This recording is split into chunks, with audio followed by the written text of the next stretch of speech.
इस time period में हम लोगों को जो चीज पढ़नी है वो है किंग्स, फार्मर्स एंड टाउन्स, यानी कि इस वक्त में हुए इंपॉर्टेंट कुछ राजाओं के बारे में बातचीत करेंगे। इसमें फार्मर से मतलब है यहां पर जो एग्रीकल्चर है, एग्रीकल्चर में क्या ट्रांसफॉर्मेशंस आए, क्या प्रोसेसेस और क्या प्रैक्टिसेस डेवलप हुई, उसके बारे में बातचीत करेंगे। And most importantly Harappan civilization खत्म होने के बाद में 600 बिफोर कॉमन एरा वो फेज है जहां से फिर से आपको अर्बन लाइफ की शुरुआत या फिर आपको फिर से रूरल से अर्बन लाइफ की तरफ ट्रांसफॉर्मेशन देखने को मिलता है। तो किस तरीके से वो डेवलपमेंट आया, इस बार के जो टाउन्स वगैरह डेवलप हुए वो पहले हड़प्पन वालों के टाउन से किस तरह से अलग थे, वो सारी चीजें भी हम लोग इसमें डिस्कस करेंगे।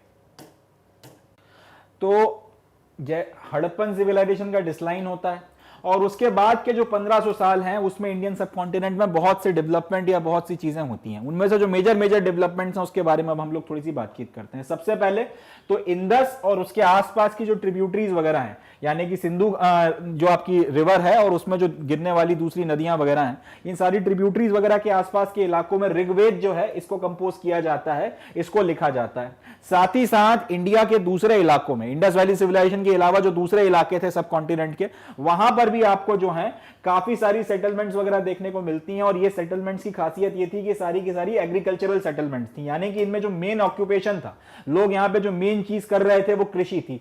जैसे हड़प्पन में तो ये हो रहा था कि बीड मेकिंग भी हो रही है, शेल कटिंग के लिए भी अलग अलग आपको शहर बकायदा सेटलमेंट्स बनाए जा रहे हैं और अलग अलग चीजें जो है करने के लिए आप स्पेसिफिक जो है सेटलमेंट्स बनाते हो, स्पेशलाइजेशन डेवलप कर रहे हो, उस तरीके से नहीं। अब यहां पर जो सेटलमेंट्स आपको देखने को मिल रहे हैं इसमें मेन जो ऑक्यूपेशन है लोगों का वो क्या है, एग्रीकल्चर है। एक तो ये चीज आपको देखने को मिलती है और कहां तक, किस एक्सटेंट तक आपको ये चीजें देखने को मिल रही हैं। नॉर्थ इंडिया पूरा का पूरा, डेक्कन प्लेट्यू और कर्नाटक के काफी सारे इलाकों में आपको एविडेंसेस वगैरह देखने को इस चीज के मिलते हैं। एक और इंटरेस्टिंग चीज जो आती है, first millennium before common era आते आते आपको एक इंटरेस्टिंग चीज जो देखने को मिलती है, यानी कि लगभग 1000 बिफोर कॉमन एरा से 1 कॉमन एरा के का जो ये 1000 सालों का फेज गया है, इसके बीच में एक इंटरेस्टिंग चीज होती है, वो है मेगालिथ ब्यूरियल। यानी कि लोग अपने जो डेड बॉडीज को दफन करते थे उसके ऊपर अब बड़े बड़े शिलालेख या बड़े बड़े पत्थर रखना शुरू करते हैं और उसके ऊपर कई सारी फिर चीजें लिखना शुरू की जाती हैं और बाकी सारी चीजें की जाती हैं। उसकी मदद से हिस्ट्री को बाद में समझने में काफी मदद मिलती है, मगर इस तरीके की चीज इंडस वैली सिविलाइजेशन के टाइम पीरियड में नहीं हो रही थी। ये आपको एक बड़ा एक स्टार्क डिफरेंस देखने को मिलता है 1000 सालों के बीच में। 1000 बिफोर कॉमन एरा से लेके 1 बिफोर कॉमन एरा के बीच में कहीं पर मेगालिथ्स जो है ब्यूरियल वगैरह के साथ में जुड़ जाते हैं, यानी कि डेड बॉडी को दफन किया गया है, कब्र बनाई गई है और उसके ऊपर एक बड़ा सा पत्थर लगाया गया। ये एक इंपॉर्टेंट डेवलपमेंट आपको देखने को मिलता है।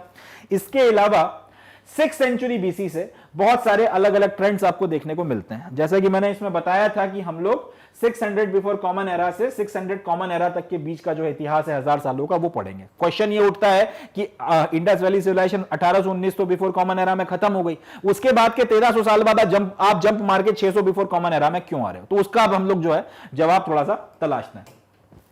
600 बिफोर कॉमन एरा के आसपास से जब आप देखते हो तो आपको और बहुत सारे ट्रेंड्स वगैरह के एविडेंसेस देखने को मिलते हैं और बहुत सारी चीजों के डेवलपमेंट के, प्रोग्रेस के, ट्रांसफॉर्मेशन के आपको ट्रेंड्स वगैरह देखने को मिलते हैं। सबसे इंपॉर्टेंट जो चीज है इसमें वो क्या है, अर्ली स्टेट्स और अंपायर्स और किंगडम्स वगैरह का उदय होना 600 बिफोर कॉमन एरा के आसपास शुरू होता है और यही वजह है कि ये सदी जो है या फिर ये जो शताब्दी है ये इतनी इंपॉर्टेंट हो जाती है। 600 बिफोर कॉमन एरा को इसलिए डिटेल में पढ़ा जाता है क्योंकि इस वक्त में, इस पर्टिकुलर अगर आप सेंचुरी की बात करो, इसके आसपास के कालखंड की बात करो, जो शुरुआती स्टेट्स हैं जिसमें हम लोग ये पढ़ते हैं कि एक राजा होता था, प्रजा होती थी, वो जो हमारे दिमाग में पूरी जो प्रोसेस बैठी हुई है वो एक्चुअल में वो जो शुरुआती स्टेट्स वगैरह थे, वो जो शुरुआती अंपायर्स वगैरह थे और जो बड़ी बड़ी जो किंगडम्स वगैरह बनी, इन सबका जो उदय है वो शुरू होता है। एक बात।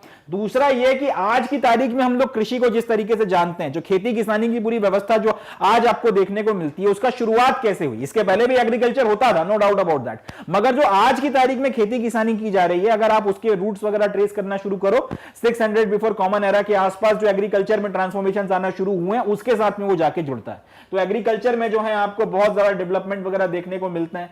साथ ही साथ यहां पर जो ये पॉलिटिकल डेवलपमेंट हो रहे हैं, अर्ली स्टेट्स निकल कर आ रहे हैं, अंपायर आ रहे हैं, किंगडम्स निकल कर आ रही हैं, इन पॉलिटिकल डेवलपमेंट्स या इन पॉलिटिकल ट्रांसफॉर्मेशंस का एग्रीकल्चर के ऊपर बहुत ज्यादा असर पड़ता है। एग्रीकल्चर पहले की अपेक्षा ज्यादा ऑर्गेनाइज हो जाता है, ज्यादा इसमें यूनिफॉर्मिटी देखने को मिलती है और ज्यादा आपको जो है स्ट्रक्चर जो है वो ज्यादा प्रिसाइज देखने के लिए मिलता है। तो ऑर्गेनाइजेशन ऑफ एग्रीकल्चर जो एक इंपॉर्टेंट डेवलपमेंट होता है। साइमल्टेनियसली एक और इंपॉर्टेंट चीज होती है, पूरे के पूरे इंडियन सब कॉन्टिनेंट में एक ही वक्त में नए नए जो टाउन्स हैं वो देखने को मिलते हैं। यानी कि अब आखिरकार 1200-1300-1400 साल के बाद में फाइनली इंडस वैली सिविलाइजेशन खत्म होने के बाद अब जाके रूरल लाइफ से आप फिर से अर्बन लाइफ की तरफ आना शुरू होते हो।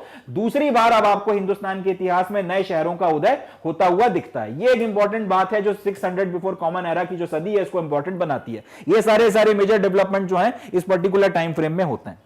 पॉइंट उठता है कि आपको कैसे पता चला, तो हिस्टोरियंस वगैरह जो हैं इन सारी डेवलपमेंट्स वगैरह को स्टडी करने के लिए बहुत सारे सोर्सेज का इस्तेमाल करते हैं और इसमें जो मेजर सोर्सेज जिनका इस्तेमाल किया जाता है, एक तो शिलालेख या फिर इंस्क्रिप्शंस वगैरह हो गए।